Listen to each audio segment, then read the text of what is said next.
अस्सलाम वालेकुम नाजरीन, वेरी न्यूज़ी के साथ मैं मोहम्मद उमर खान आपकी खिदमत में हाजिर हूं। और पाकिस्तान की दाखिली और खारजी सिक्योरिटी के मामलात में बतदरीज अपडेट्स आ रही हैं। इस वक्त क्या पोजीशन चल रही है, करंट सिचुएशन पे गुफ्तगू करेंगे। हमारे साथ मौजूद हैं सीनियर दिफाई तज्जियाकार हैं, एक्स सर्विसमैन ग्रुप से भी आपका ताल्लुक है, जनाब कैप्टन रिटायर्ड अदीबुज़्ज़मा सफ़ी साहब आज हमारे साथ मौजूद हैं। अस्सलाम वालेकुम अदीब साहब। वालेकुम, बहुत शुक्रिया। मिजाज हैं जी? खैरियत से? अच्छा, बहुत सारी बातें, बहुत सारी खबरें आ रही हैं और उनकी तस्दीक भी नहीं हो पा रही है और ऐसा लग रहा है कि एक तरफ हुकूमत के लिए बड़े मसाइल खड़े कर दिए अपोजिशन ने, क्योंकि अपोजिशन की तमाम जमातें बड़ी मुलाकातें बढ़ गई हैं। काफ लीग से भी अब मुलाकात हो गई है, ये तो हुकूमत की इत्तेहादी जमात है। तो क्या आपको लग रहा है कि ये सारा जो एक प्रेशर क्रिएट किया जा रहा है, या जिस तरीके से फजलुर रहमान साहब कहते हैं कि हमें इशारे मिल रहे हैं, तो जो एम्पायर है वो वाकई इशारे दे रहा है कि जी अब हुकूमत गिरा दो? बिस्मिल्लाहिर्रहमानिर्रहीम, बहुत अच्छा सवाल किया और इसकी शुरुआत भी मैं वहीं से करता हूँ। बड़े मियाँ को, फजलू को मैं तो कभी उनको किसी इसके नाम के अलावा पुकारता नहीं हूँ। उनको कौन इस उम्र में इशारे करेगा, ये फिर वही बता सकते हैं, ठीक है ना, क्योंकि वो इस काबिल तो है नहीं कि उनको कोई इशारा करे। तो उनके जहन में क्या है ये वही जानते हैं। जहाँ तक कि पॉलिटिकल सिचुएशन सवाल है और opposition getting together, it was obvious कि जूं हालात उनके खिलाफ जाते जाएंगे और वो शवाहिद इकट्ठा होते जाएंगे जिनकी बिना पर मफर या भागना मुमकिन नहीं है, बचना मुमकिन नहीं है, तो ये इस तरीके की चीज़ होगी। मैं मिसाल इस तरह दूंगा कि जब आप मछली का जाल डालते हैं उसके बाद खींचना शुरू करते हैं, तो जैसे जैसे खींचते हैं वो दायरा कम हो जाता है और मछलियाँ तड़पना शुरू करती हैं। तो ये सारी की सारी वैसी है। अभी जो मेन चीज़ आपके सुनने वालों को और देखने वालों को बताना है वो ये कि जो इंग्लैंड कोर्ट ने या यूके के कोर्ट ने जो फैसला दिया है पाकिस्तान के हक में कि जी वो पेपर्स जिनको इन्होंने मना किया हुआ था, शरीफ फैमिली ने, कि ये पेपर्स रिलीज़ ना किए जाए, कोर्ट में केस चला था, पाकिस्तान ने दायर किया था कि जी ये रिलीज़ किए जाए, तो वो उसको इमीडिएटली वो केस हार गए और वो पाकिस्तान को रिलीज़ करना पड़ेगा। बल्कि as a matter of fact वो पेपर्स जितने भी थे वो इमरान साहब की जो टीम थी उसके हाथ में आ गए। अच्छा, लेकिन थोड़ा सा आप नाजरीन के लिए बता दें कि इन पेपर से नून लीग के लिए क्या नुकसान हो सकता है? ऐसा क्या है उसके अंदर जो नून लीग खतरे में पड़ जाएगी? ये papers definitely are dealing with all those things जो कि पहले शहजाद अकबर कहते रहे हैं, टीटी से जो पैसे ट्रांसफ़र हुए हैं, जो पैसे बाहर गए हैं और फिर आए, तो पूरी मनी ट्रेल जो मनी लॉन्ड्रिंग की थी वो उसमें मौजूद है। अच्छा, ठीक है ना, इट इज़ इररिफ्यूटेबल। और ये पहली दफ़ा हुआ है कि इस किस्म के डॉक्यूमेंट गवर्नमेंट के पास आए हैं इन 3.5 सालों में, जहाँ पर नाउ दे नो कि it is really virtually impossible to get away with it. तो अब ऑप्शन एक ही रह गया है कि या तो इमरान साहब को कुर्सी से उतारा जाए या आप अंदर जेल में जाए, और तीसरा मैं कहना नहीं चाहूँगा, अगर अल्लाह ताला की जो मर्जी हो, अगर इस किस्म कोई हादसा हो जाए कि वो हट जाए तो अलग बात है। Otherwise if all goes well as it is going, then number one Shahbaz gets into trouble in it, और फिर शरीफ फैमिली जो पूरी की पूरी उसमें आ जाती है। लेकिन जिस तरीके से आप बयान कर रहे हैं उससे ऐसा मालूम हो रहा है कि हुकूमत अपनी पोजीशन स्ट्रॉन्ग कर रही है, अपोजिशन जो है वो वीक पोजीशन पे जा रही है। जो हम हालातों वाकयात मीडिया पे देख रहे हैं, जो खबरें आ रही हैं, वो इसके बिल्कुल बरक्स हैं। उसमें लगता है शहजाद अकबर का इस्तीफा इस चक्कर में था कि जी वो नहीं परफॉर्म सही से कर पाए तवक्कुआत के मुताबिक। यहाँ जो है उनकी एक बड़ी कामयाबी आप गिनवा रहे हैं। दूसरा ये कि अपोजिशन जो है वो हुकूमत को चैलेंजिंग पोजीशन में डाल चुकी है बल्दियाती इंतखाबात जो केपी में हुए। देखिए, आप लेट्स कीप कंपार्टमेंटेशन, जो चीज़ उसको उसी के पस नज़र में देखें तो then you get a better picture. Number एक, शहजाद अकबर साहब की जो कलेक्शन ऑफ इंफॉर्मेशन थी, डाटा था, वो एब्सोल्युटली उसमें कोई प्रॉब्लम नहीं थी। डेटा कलेक्ट करते रहे और सारा कुछ करते रहे। उनकी performance in terms of expediting the case, that is a different thing altogether, ठीक है ना। So let's keep those thing clear. जो उनकी एफर्ट थी इन इस शोबे में वो सही थी, लेकिन उसको एक्सपीडाइट नहीं कर पा रहे थे जिस तरीके से हुकूमत चाह रही थी, ये जो इसको मंतकी अंजाम तक पहुंचाने वाली बात। अब आ जाइए जो मीडिया में खबरें गश्त कर रही हैं जिसका आप जिक्र कर रहे हैं कि वो उनके कहने के मुताबिक पोजीशन जो है वो स्ट्रांग हो रही है लोगों से। देखें, why should Shahbaz Sharif visit Chaudhry Shahzad? वो कंसोर्शियम अपना क्रिएट कर रहे हैं, यानी हुकूमत के इत्तेहादियों को भी तोड़ रहे हैं। तो कोशिश की जा रही है कि बिकॉज दे नो इट। अब इस सूरत में अगर हम गिराएंगे और ये हमारे साथ आएंगे तभी हमारी बचत हो सकती है, एंड इसको करने के लिए they are prepared to give anything, चाहे वो एमक्यूएम के पास पहुंच जा रहे हैं, वो जाएंगे पीर पगारा के पास भी जाएंगे, they will go to every Tom Dick and Harry to make sure कि उनकी जो बात है सुनी जाए। वही कहेंगे जी हमारी जिंदगी का सवाल है, आप अपना कीमत बताइए, will pay you. That has been the modus operandi throughout the life कि आप अपनी कीमत बताइए, हम आपको देंगे। तो अभी तक मोहन सलाई ने जो जवाब दे दिया उनको कि जी अपने इमरान साहब को कहा है, आप सुने वो? जी आप दोहरा दें उसकी। कहा है कि जी आप अपने पीटीआई के वर्कर्स को बता देंगे घबराना नहीं है। सही है। सो that does everything for not only Kaf League but for all the efforts that they have done so far in trying to muster the support for their cause. तो वो सारी हो गई जीरो। अब इशारे करें वो, और इशारे मिल रहे हैं, उनको कौन इशारे कर रहा है बड़े मियाँ को? You have to find it yourself. I am failed to understand. Now let's come to the second part about the military and civil relationship, जिसका अगेन प्रश्न बड़ा चल रहा है। हाँ, लेकिन उससे पहले मैं चाहूंगा कि एक चीज और क्लियर हो यहाँ पे कि पीपल्स पार्टी जो है वो तहरीक इंसाफ के लिए चैलेंज है, सपोर्टिव है, उसकी क्या पोजीशन आप देख रहे हैं? देखिए, पीपल्स पार्टी जो है अभी जो इलेक्शंस हुए हैं, क्या कहते हैं, जिसमें वो गंडापुर जीता है, अगर आप उसी को देख लें तो उनका फजलू का गढ़ है वो, वहाँ वो हारे हैं, और वहां पर नून लीग को 73 वोट्स मिले। सही है, सही ना? और पीपल्स पार्टी को कुछ थोड़े बेहतर मिले, थोड़े से बेहतर।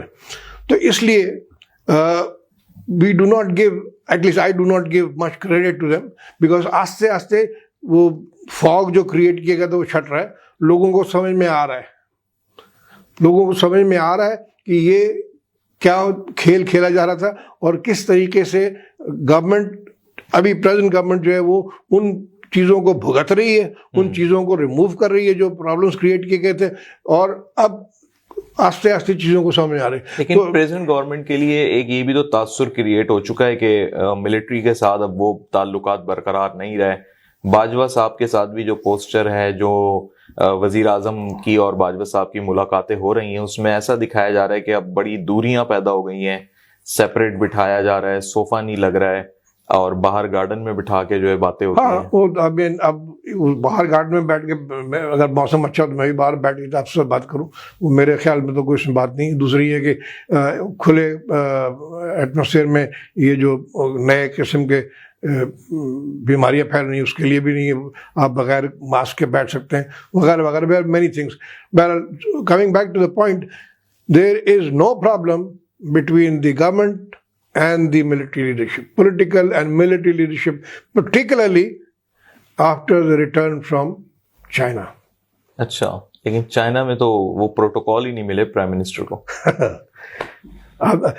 मुझे ये लग रहा है कि आपको भी रूपर्ट मर्डॉक के साथ शामिल कर दिया जाता है कि जो क्या चीज नहीं मिली मुझे बताइए ताकि जवाब दूं मैं। नहीं, हम तो मीडिया पे जो नहीं आप भी मीडिया के आपने ये सवाल जो किया, इस स्टेडियम में वो गए तो उनको जिस जगह पे बिठाया गया, हाँ। फिर जिस वक्त उनकी मुलाकात होनी थी रशियन सदर को जो है इम्पोर्टेंस दी गई, रिसीव करने के लिए जो है कोई मिनिस्टर भी नहीं आया, उनकी मेरे ख्याल से नाइब आए वजीर खारजा के उनके, या फिर कोई असिस्टेंट आया।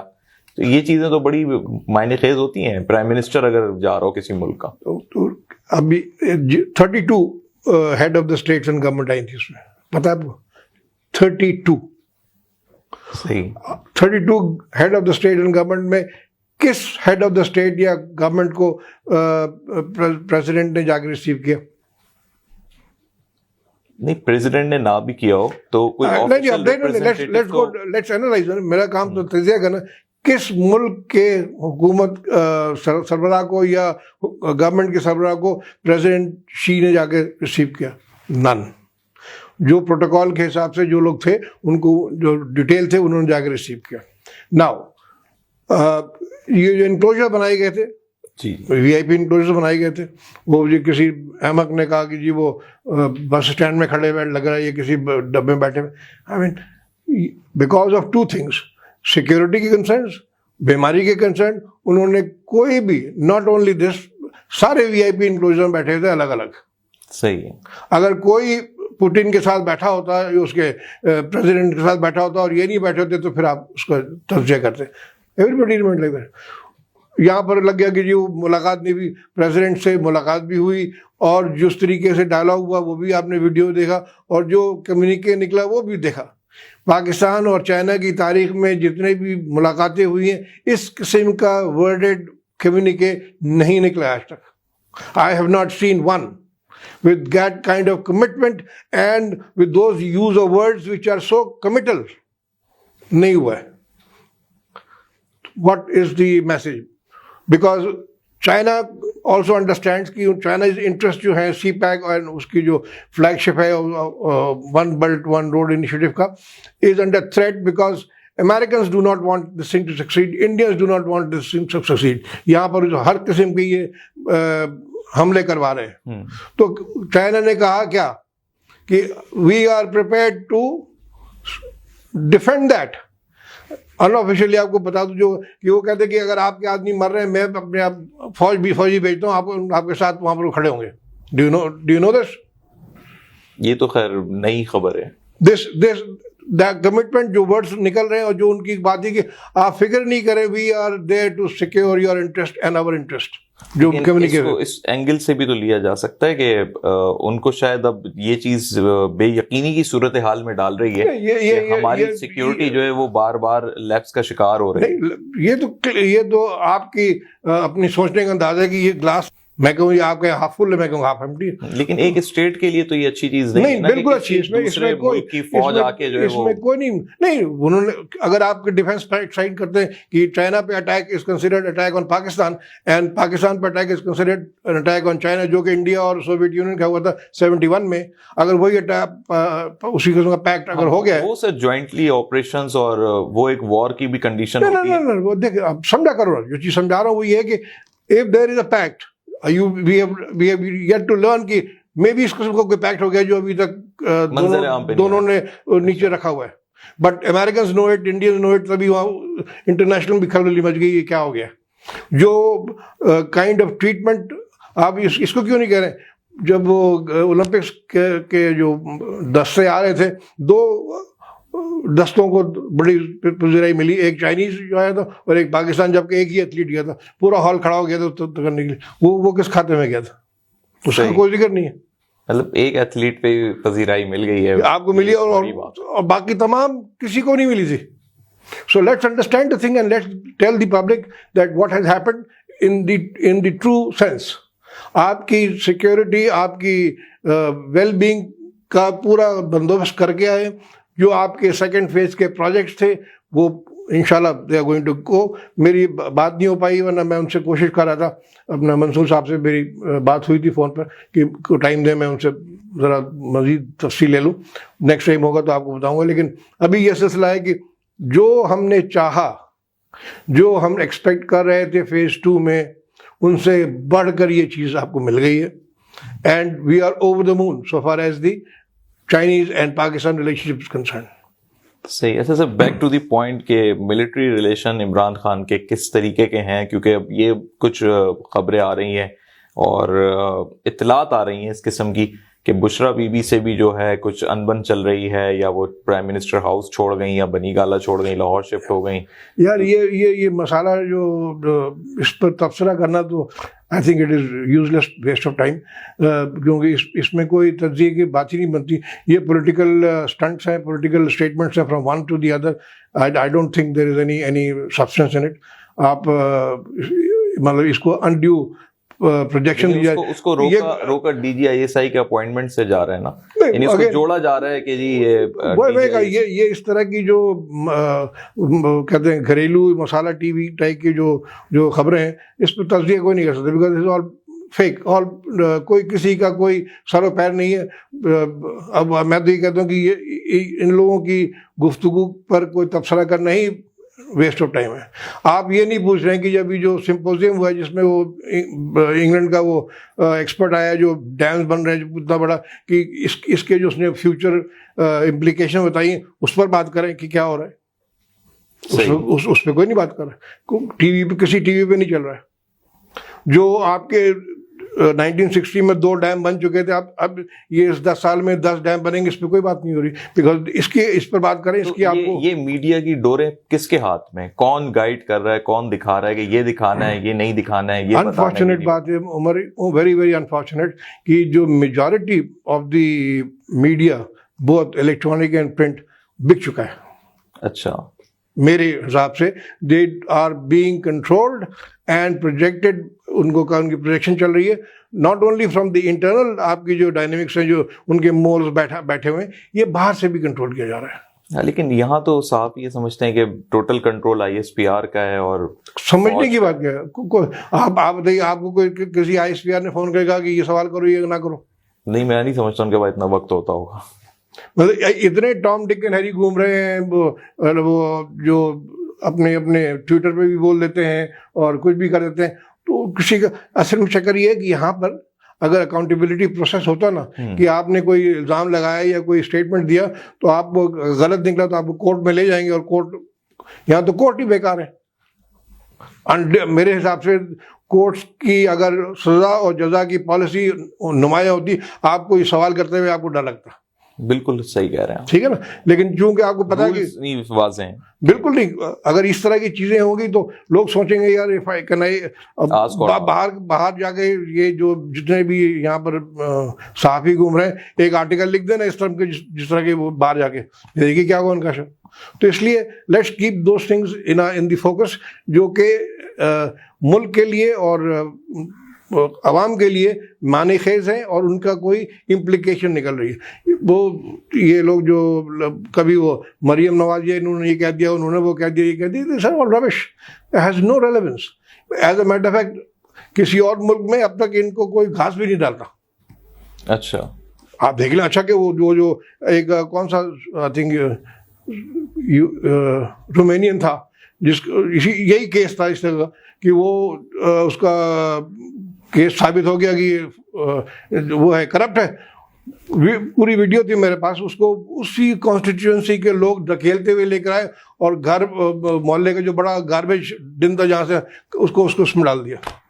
वो तो है, लेकिन यहाँ तो पंजाब में पब्लिक ओपिनियन बिल्कुल डिफरेंट बना हुआ है भाई मैं कह रहा हूँ इसकी दो चीजें। एक जाहिल कौम है, they have got very little awareness की क्या उनके फायदे में क्या नहीं है। जिस दिन इलेक्शन होगा उनको उस दिन आपको खाना मिलेगा, उस दिन आपको सब कुछ मिलेगा, और बल्कि एक हफ्ते तक एक राशन मिल जाएगा, तो आपके लिए तो काफ़ी है वोट देने के लिए।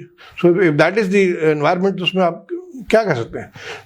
और जानबूझ के इसको रोका जा रहा है, जानबूझ के ये इंफॉर्मेशन और ये अवेयरनेस जो क्रिएट की जा रही है। क्यों अभी तक इतने दिनों में जो रहे ना कोई मेडिकल फैसिलिटीज़ का कोई इजाफा हुआ, ना एजुकेशन का कोई इजाफा हुआ। लोगों को उसी अंधेरे में रखा जाए ताकि जब मैं खड़ा होकर बोलूं कि ये हो गया है तो सब कहें हाँ ये हो गया। तो ये तो खान साहब भी कर रहे हैं, तो खान साहब तो दिखा भी रहे हैं। आई एम दैट टाइप हू से कि अगर आपने गलत किया तो मैं आपको बताऊंगा ये गलत किया। But whatever he is saying, whatever the government is saying, वो आपको उन चीज़ों की शवाहिद दे रहे हैं, स्टैटिस्टिकल डेटा मिल रहा है।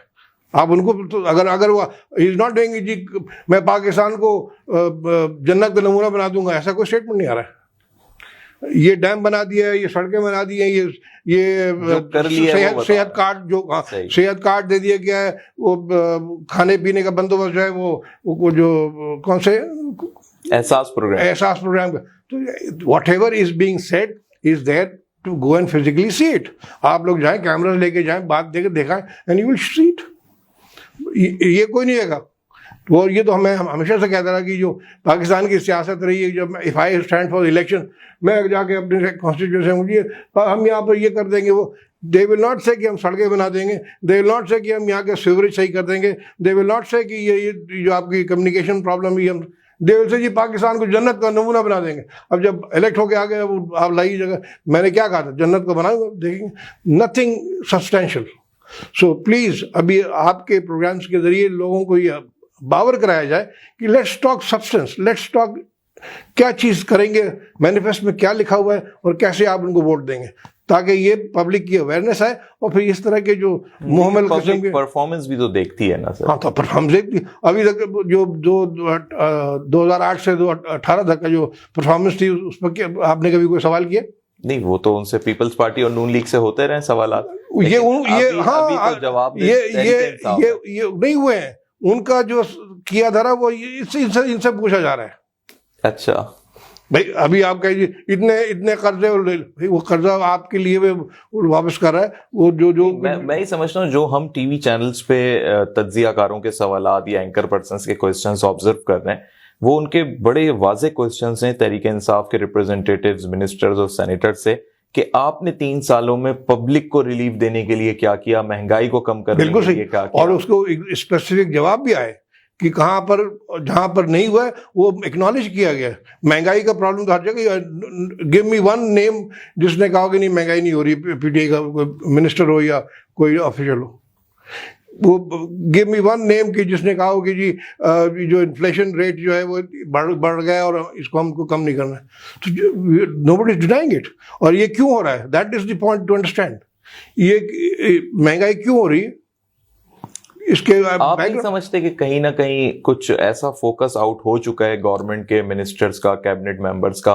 जैसे हम्माद अजहर साहब ने भी इस बात को कन्फेस किया कि जिस टाइम पे जो गैस के चीजें परचेज कर लेनी चाहिए थी, उस टाइमिंग आउट हो गई, या उस टाइम पे अमाउंट वेरी कर गई, इसका और गैस का बहरान भी पैदा हुआ। इसका जवाब देने के लिए you and I both need to get only उस सब्जेक्ट पे बैठे ताकि उसके तमाम डेटा लेकर आए। मैं तो उस टॉपिक की बात नहीं कर रहा, मैं एक बात कर रहा हूँ जनरलाइज वे में कि जो कैबिनेट के मेंबर्स हैं उनका फोकस अपोजिशन पे ज्यादा लग गया बनस्बत वो डिलीवर करते हैं अपनी position. This is conjectural statement again, जिसको आप कोई भी कह सकता है।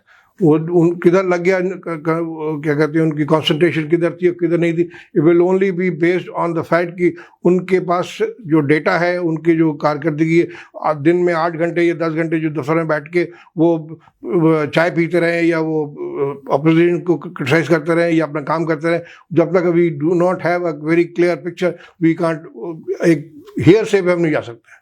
हम तो वो बातें कर रहे हैं जो खबरों में आ रही हैं। लेकिन नहीं, खबरों का तो मैंने पहले कह दिया। परवेज खटक का कैबिनेट की मीटिंग में जो भी उनके जुमले थे, उसे नहीं भी अगर दोहराते, नहीं भी रेफर करते, तो खबरों में और अगले दिन के अखबारों की शायद सुर्खी तो बनी। वो अच्छी बात है ना। Have you seen this kind of thing anywhere in the last 10 years? तो ये yes or no? नहीं देखा। Which means what? I take it in the sense that there is freedom of expression. जो मिनिस्टर है वो yes sir नहीं कहता, जो चीज को गलत है उसने कह दिया गलत है, क्या मसला है इसमें? नहीं, गलत के साथ अदम एतमाद भी तो जाहिर किया। ओके फाइन, उसके एतमाद को रिस्टोर करेगा। I mean he is saying something which is factual. असल में हमारे कान इन चीज़ों के आदी नहीं है, आंखें इन चीज़ों को देखने की आदी नहीं है। वो यस सर 3 bags full वाले लोग हैं कि जो उनको भी पता है कि साहब मैं अगर कहूँगा तो कल मेरे घर में पर्चा पहुँच जाए, don't come to the office. So let's promote this, let's promote decent कि जो उनके मिनिस्टर्स हैं, अगर उनको कोई चीज़ तकलीफ है, he has the right to say no and that must be taken positively. कि ही अगर वो चीज़ उनको या तो उनको सेटिस्फाई करो, जो डिसीजन मेकर है प्राइम मिनिस्टर साहब, उनको सेटिस्फाई, या वो उनको अपने आप की पोजीशन क्लैरिफाई करे कि मैंने क्यों कहा ये। सो ये चीज़ तो है। एक और भी बड़ी इंपॉर्टेंट चीज़ याद आ गई, जब भी कोई बात होती है और बड़े बड़े चैनल्स पर भी, नहीं जी पर्सनल ना बात कीजिएगा। What do mean personal? Politician जो कि पब्लिक ऑफिस होल्डर है, देयर इज नथिंग पर्सनल। उसका कैरेक्टर, उसकी एज एंड एवरीथिंग, चाहे वो घर में कर रहा है चाहे वो बाहर कर रहा है, इनकी किरदार का, इनकी जो इनकी हरकत है, ये क्यों नहीं डिस्कस करेंगे? अगर आप पब्लिक फिगर नहीं हट जाते हैं तो we will not talk about that, that is personal. But if you are a public figure, ये दुनिया भर में उसूल है। सही। यूनाइटेड स्टेट्स में एक फर्स्ट ब्लैक चीफ जस्टिस बन रहा था, ये मैं नाम भूल गया अभी, ये बात कर रहा हूँ 90s में। हाँ, स्कूल के दिनों में उसके खिलाफ कोई सेक्सुअल एक्टिविटी की बात निकली थी जो रिकॉर्ड में आ गई। अच्छा, स्कूल के दिनों में, मतलब इतनी पुरानी बात, और ही वाज रिजेक्टेड कैरेक्टर की वजह से। तो यहाँ तो सब कैरेक्टरलेस बैठे हुए हैं।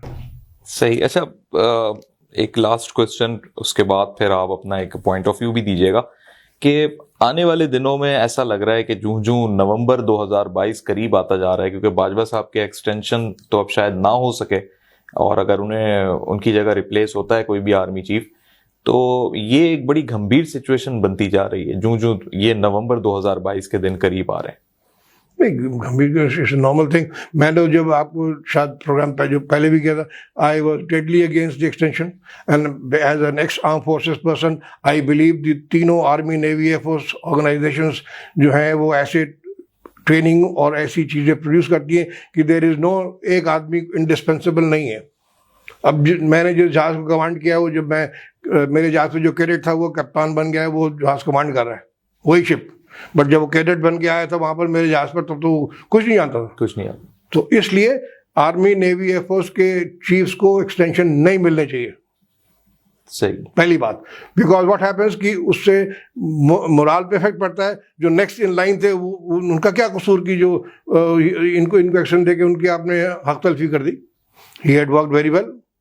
तो अभी एक्सटेंशन का तो कोई सवाल पैदा नहीं होता, और अब जो मेरिट के ऊपर नाम आएंगे बहुत सारे हैं। वैसे ये भी बातें जो हैं अब डिस्कस होते होते मीडिया पे आई हैं, और ये भी फैलाई गई या फिर फैल चुकी हैं कि बाजवा साहब अब आर्मी चीफ मजीद नहीं रहेंगे नवंबर के बाद। He should not have the prerogative to, who is he to say कि मैं रहूंगा या नहीं रहूंगा यार। It is the sole prerogative of the chief executive. Last भी जब इनका टेन्योर पूरा हो रहा था तो बाजवा साहब का स्टेटमेंट था कि मैं एक्सटेंशन नहीं लूंगा, ऑन रिकॉर्ड थी चीज। अगेन ये चीजें जब वक्त आया तो फिर वो रातों रात ये चीजें भी अगेन हम लोगों के कान और आंख इस चीज के सुनने के आदि नहीं है। The chief executive is the sole deciding power. लेकिन डीजीआईएसआई के मामले में तो वही चीफ एग्जीक्यूटिव था, वही बाजवा साहब थे, और वही डेडलॉक बरकरार हो गया था। उसका डेडलॉक हुआ, लेकिन उसकी वजूहात जो थी वो अब किसी हद तक सामने आई है। और जो असलियत है वो I know it, but I will not like to bring that thing, because वो एक गलत चीज की गई थी फॉर वेरियस रीजंस हुआ। It should not have happened, and इनको one of those mistakes in dealing with the army, मेरे हिसाब से, इट्स माई ओपिनियन, जैसे कि एक्सटेंशन दिया था गलत दिया था, वैसे इसमें इमरान साहब का इंटरफेरेंस गलत था। इमरान साहब का इंटरफेरेंस इसमें गलत था, बिकॉज आप as a chief executive you say no fine, you have the authority, but then the reason that happened that I will not discuss, जिसकी वजह से हुआ था, that was incorrect। इसमें इनका कोई वो प्रोगेटिव नहीं था कि जी आप अगर आपने नो करना तो you can do it as a chief executive, you have the powers to appoint a chief. आप उसी तरीके से डीजीआईएसआई की जो अपॉइंटमेंट है, जैसे कि बेनजीर के ज़माने में रिटायर्ड कल्लू को बना दिया था डीजीआईएसआई के चीफ, और आईएसआई को उठा के ले गए थे मिनिस्ट्री ऑफ इंटीरियर के नीचे। ये क्या इस तरह की, तो ये इस तरह की चीज़ें जो होती हैं जो कि इल फाउंडेड, जिनकी मकसद कोई और होता है तो उसके असरात बुरे निकलते हैं। तो इसलिए मेरा नहीं ख्याल है कि इसमें कोई बात है। कुछ अरसे में सदारती निज़ाम की बातें बड़ी आई हैं खुल के, और प्रमोट भी किया गया उसको, सोशल मीडिया पर एडवर्टाइज भी किया गया। तो डू यू थिंक कि ये भी कोई प्लान का पार्ट है कि अगर कुछ मुश्किलात आती हैं तो फिर इस वाले ट्रैक पे चले जाएंगे? अगेन पॉलिटिकल स्टेटमेंट्स पर कोई तबसरा नहीं, बिकॉज हर एक आदमी अपने अपने करता है। But as an analyst I think there is no harm in presidential form of government, because उसकी अपने प्रोज एंड कॉन्स हैं, और पार्लियामेंट्री फॉर्म के अपने फॉर्म है। लेकिन the question that I have always been answering, इसका सवाल ये है कि it is not the system that matters, it is who is running the system that matters. अच्छा, ये बड़ा वैलिड पॉइंट है कि मैं और आप किस तरीके से उस सिस्टम को रन करते हैं। ये सिस्टम दुनिया में चल रहे हैं, दोनों सिस्टम चल रहे हैं ना, और सही चल रहे हैं। कहीं गलत चल रहे हैं, तो जहाँ गलत चल रहे हैं वहाँ पर we must find the reason क्यों गलत चल रहे हैं। And you will find most of the time reason जो आएंगे वो यही आएंगे, जैसे कि हमारे यहाँ जहाँ करप्शन है, जहाँ पर नीयत में फतूर है, जहाँ वो बजाय decision making is based on your personal interest, तो फिर ये सिस्टम ख़राब हो जाएगा। अदरवाइज मेरे पॉइंट ऑफ व्यू से आइदर पार्लियामेंट्री सिस्टम और presidential form both have their own pros and cons, और आपकी अपनी जो कल्चर है, जो एजुकेशन लेवल है, जो अंडरस्टैंडिंग है, उसके हिसाब से आप चूज करें। अभी इंग्लैंड में तो कोई कॉन्स्टिट्यूशन ही नहीं है, रिटन कॉन्स्टिट्यूशन कोई नहीं है, you know that.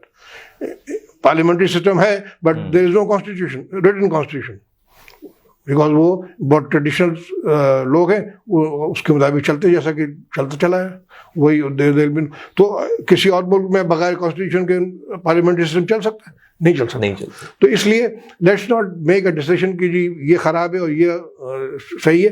We have to find the cause, और उस कॉज के हिसाब से देन मेक अ डिसीजन कि हमारे हिसाब से ये वाला सिस्टम बेहतर होगा, लेट्स डू दिस वन। लेकिन इसमें फायदा मुझे इसलिए नजर आ रहा है कि decision making goes right to 1% president, ठीक है ना। And if the president is right तो फिर कोई चीज नहीं होगी। गॉड फॉरबिड इसी सिस्टम के तहत जरदारी आके ऊपर बैठ गया, but then you had it, फिर तो तबाही मिल गई, या नवाज शरीफ आके बैठ गया, बिकॉज देन उसमें फिर भी थोड़ा पार्लियामेंट्री में बाकी बीच में आते, इसमें तो कुल decision making in one hand.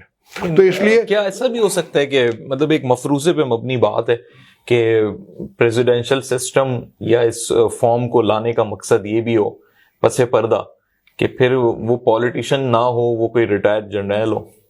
इसमें 43 प्रेसिडेंट्स हैं यूनाइटेड स्टेट्स के, इसमें कितने रिटायर्ड जनरल्स हैं जो प्रेसिडेंट रह चुके हैं? नहीं, पाकिस्तान के पॉइंट ऑफ व्यू नहीं, आप जवाब देने पहले कितने जो सदर रह चुके हैं अमेरिका के? 43 कोई भी उसमें 23 रिटायर्ड जनरल्स हैं जो सदर रह चुके हैं। ये जो चीफ ऑफ डिफेंस स्टाफ जो था कॉलिन पावल, रिटायर्ड 4-स्टार जनरल था, he was foreign minister, foreign state, ठीक है ना। तो लेट्स अगेन एक कॉन्सेप्चुअल बात नहीं करें, जो अहल है, जो कॉम्पिटेंट है, जो उस चीज़ को सही समझता है और अवाम अंडरस्टैंड्स कि हाँ जी ये आदमी सही है, वो ही शुड कम। सही। और सबसे इंपॉर्टेंट चीज़ जो है इस मामले में, मैं I will come back to my religion. Religion में क्या है? Democracy is totally against the injunctions of Islam. Democracy का इसीलिए कह रहे हैं कि Islamic presidential form of government, कि यहाँ पर अकाउंटेबिलिटी भी है और सारा कुछ। फाउंडर ऑफ पाकिस्तान कायद-ए-आज़म मोहम्मद अली जिन्ना ने जो विजन दिया उसमें वो भी प्रेसिडेंशियल फॉर्म ऑफ गवर्नमेंट की बात की थी उन्होंने, जो उनके स्टेटमेंट अभी आ रहे हैं।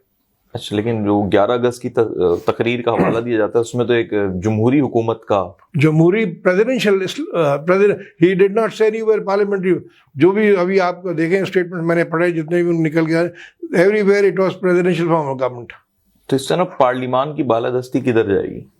यार पार्लियामान कोई खुदा की तरफ से आया हुआ है। पार्लियामान में जब हमारे जैसे लोग बैठे हुए तो उनकी क्या क्या वो होगी? Parliament, again we get confused, we have got to find the problem. The problem is who is sitting in the parliament. Public representative है ना, पब्लिक लेकर आती है, पब्लिक लेके आती है, एग्जैक्टली। तो उन जब आप उसके हिसाब से चले तो फिर आपको उन्हीं के हिसाब से, उनकी सोच के और उनके फैसलों के मुताबिक फिर आपको एतराज़ नहीं होना चाहिए। फिर तो सही करें जो, क्योंकि जिस लेवल के बंदे सेलेक्ट होके आए हैं, इलेक्ट होके आए हैं, वो अपने उनकी जो काबिलियत है, उनकी जो असलियत है, उनकी जो औकात है, उस पर फैसले कर रहे हैं, वो उस पर फिर एतराज़ नहीं होना चाहिए। अकाउंटेबिलिटी का जो सिलसिला है, as per hour belief, our religion, कि हर एक आदमी के जवाबदेह है कि क्यों। लेट मी कोट अभी जो रिसेंट वाक़या हुआ अफगानिस्तान में, इस्लामिक एमिरेट्स, वहाँ कितने अरसे तक, अगर आप याद कीजिए, कितने अरसे तक कैबिनेट्स ही नहीं बन पाई थी कि कौन हुकूमत संभाले, कौन किसको, कौन कौन सा वेरियस पोर्टफोलियोज किसको मिले। क्या वजह थी इसके? मतलब ये सवाल ही निकालेंगे। इसलिए था कि जो आदमी जिसको सेलेक्ट करके जो उनके जो शूरा जो हेड ऑफ द गवर्नमेंट है, नाम निकल गया, when he used to say कि जी ऑलराइट उमर साहब आप आज से ये चार्ज संभालेंगे और ये आपको काम दिया था। उमर साहब कहते हैं sorry sir, I do not have the capability, I do not find comfortable कि मैं इस चीज़ को कर सकूं, क्योंकि मैं जवाबदेह हूँ अल्लाह का, अगर मेरे से कोई गलती होगी तो मैं वहाँ क्या जवाब दूंगा, इसलिए मैं ये जिम्मेदारी लेने के से माजरत करता हूँ। इस मुल्क में कितनों के जहन में ये खौफ खुदा है, डिसीजन लेते वक्त ये अगर ख्याल रखें कि हम जो डिसीजन ले रहे हैं इसका असर, I will be answerable there, वहाँ भी कोई मिल जाएंगे खोसा या साकिब निसार जो आपको बेल दे देंगे। दैट इज द पॉइंट जो आप कह रहे हैं, प्रेसिडेंशियल फॉर्म ऑफ गवर्नमेंट हो या parliament, the question is whoever comes into that must have a this clear cut picture कि मैं गलत काम नहीं करूंगा और खौफ खुदा होना चाहिए। इंपॉर्टेंट थिंग ये कि जितने लोग बैठे हैं इस वक्त आपके पार्लियामान में भी और हुकूमत में, 99% of them do not even understand कि अल्लाह ताला का हुक्म क्या है। सही। मैं आपको अपना आए, जब सर्विस में आए और पूरे गुजर गए, काफी अर्से तक तो समझ में नहीं आता, हर एक के घर में जितना नमाज पढ़ ली, जुमे पे चले गए, ये हो गया। जब आपने कुरान शरीफ पढ़ना शुरू किया, माने से पढ़ना शुरू किया, देन यू अंडरस्टैंड कि ओ माय गॉड, इसके जो लफ्ज के जो लिखा है ये अल्लाह ताला का फरमान है, और इस पे अगर अमल आप नहीं कर रहे, are you scared? Are you scared कि ये हम काम नहीं कर रहे तो उसकी जवाबदेही होगी ऊपर? कितनों के ध्यान में है।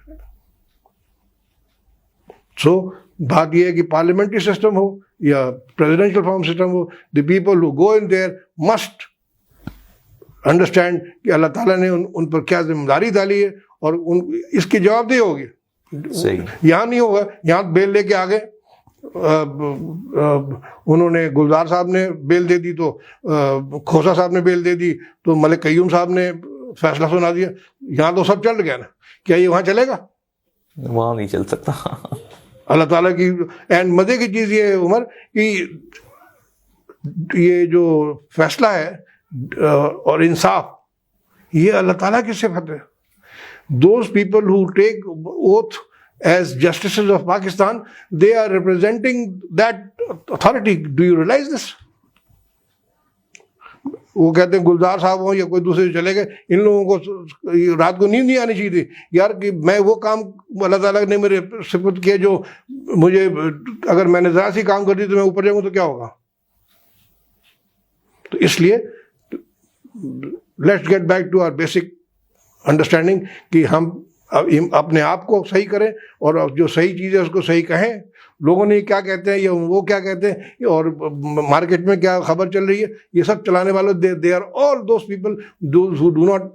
मैंने आज ही एक ट्वीट किया कि इनके बारे में कि all of us those who do not understand Allah Taala के अहकामात जो कुरान शरीफ में, हम we are as good as non believers. आप में और हिंदू में या आप में क्रिश्चियन में क्या फर्क है? मैं अपने आप से सवाल करता हूँ, आई डू माई क्वेश्चन कि यार जब मैं जितना मैं समझ पाया हूँ, जितनी दफ़ा मैं पढ़ता हूँ, माने देखता हूँ, जितना मैं समझ पाया हूँ, और as compare to those people जो ज़्यादा समझे, तो हम आपकी ज़िंदगी का, बिलीव मी, और याद रखिए दो चीज़ें, इफ़ यू बिलीव कि ज़िंदगी मौत अल्लाह के हाथ में है, एंड इफ़ यू बिलीव कि रिस्क जो है वो अल्लाह ताला देता है, आपकी जिंदगी का जीने का अंदाज बदल जाता है। You don't become यस्टर 3 bags full. अगर आप डर के कोई फैसला करते हैं अपने बॉस का, शिर्क करते हैं। डर अल्लाह ताला से शिर्क होता है। सिर्फ आपको अल्लाह से डरना चाहिए। अगर आपको रिस्क नहीं मिला तो अल्लाह उसके तवक्कुल पे बैठे। हाँ, बेसिक हम अपने पैरामीटर्स जो है वो इस्लाम के जो अहकामात हैं, जो आपका बिलीफ है, जिसको आप मुसलमान अपने आप कहते हैं, and this is true for all, उस पर अमल करें। तो ये फिर ये इस तमाम चीज़ों को खुद ब खुद वो अपनी अपनी खाने में बैठती जाएंगी। तो फिर ये इस तरह के र्यूमर्स जो है, ये इस तरह के लोग वो भी नहीं करेंगे कि वो चीफ ऑफ आर्मी साहब कौन आ रहे, क्या फर्क पड़ता है, कोई भी है, सही, क्या फर्क पड़ता, सही हो तो सही। इसलिए इन चीज़ों पर ना पड़े। कोशिश ये करें आपके अपने प्रोग्राम एटलीस्ट थ्रू दैट कि we must convey to the people जो कि अनफॉर्चुनेटली इतने अवेयर नहीं है, इतने उनका शऊर हासिल नहीं हुआ है कि हमारे बिलीफ के मुताबिक, इस्लाम के मुताबिक हमारे क्या जिम्मेदारियां हैं और हमको अपने आप को किस तरीके से कंडक्ट करना है। आप अपने आप को कंडक्ट करेंगे, सही करेंगे तो आप भी करेंगे, तो कलेक्टिवली वो चीज़ें सही होती जाएंगी। बहुत शुक्रिया कैप्टन अदीबुज़्ज़मा सफ़ी साहब, आपने वक्त दिया। नाजरीन, आज जो गुफ्तगू हुई पाकिस्तान की इंटरनल पॉलिटिक्स समेत अपोजिशन, गवर्नमेंट के मामलात, मिलिट्री रिलेशन और जो मफरूज़े और अबहाम मीडिया के ज़रिए ही पैदा हुए थे, वो भी आज बड़ी हद तक इस प्रोग्राम के तवज्जुह से क्लियर हुए हैं। नेक्स्ट प्रोग्राम तक मोहम्मद उमर खान को दीजिए इजाज़त। अल्लाह हाफ़िज़।